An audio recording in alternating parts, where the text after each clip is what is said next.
Je suis venu jeter un feu sur la terre, comme je voudrais qu'il soit déjà allumé.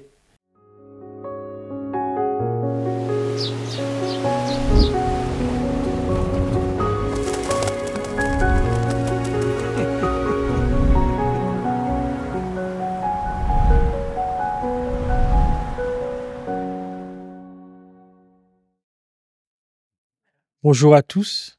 Nous avons vu que l'eau nous a donné du potentiel, la terre nous a donné un corps, l'air nous a donné la vie. La création de l'être humain semble complète. Pourtant, il manque un dernier élément divin, le feu. Quand on pense au feu, on pense souvent à la destruction. Mais dans la Bible, le feu est avant tout un symbole de la présence même de Dieu. On a l'exemple du buisson ardent, de la colonne de feu dans le désert. Le feu, ce n'est pas ce qui anéantit la création, c'est ce qui relève de la sainteté. Ce feu, Dieu l'a aussi déposé en nous. C'est l'étincelle de la conscience, cette lumière intérieure qui nous permet de distinguer le bien du mal. C'est la passion qui nous pousse à nous indigner contre une injustice, à défendre une cause, à aimer avec ardeur. Un être sans le feu intérieur ne serait qu'un automate vivant.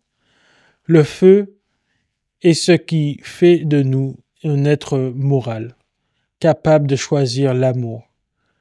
L'humilité, c'est de reconnaître que ce feu ne vient pas de nous.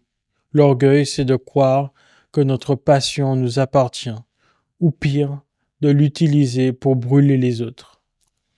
Pensez à une situation où vous avez ressenti une indignation profonde et juste. Face à un mensonge, à une cruauté ou à une injustice, vous avez senti quelque chose brûler en vous. Ce n'était pas une colère destructrice, mais une énergie puissante qui vous disait « ceci n'est pas acceptable ». Ce feu intérieur est une boussole morale. C'est une signature de la présence de Dieu en nous qui nous rappelle ce pourquoi nous sommes faits, la vérité et l'amour.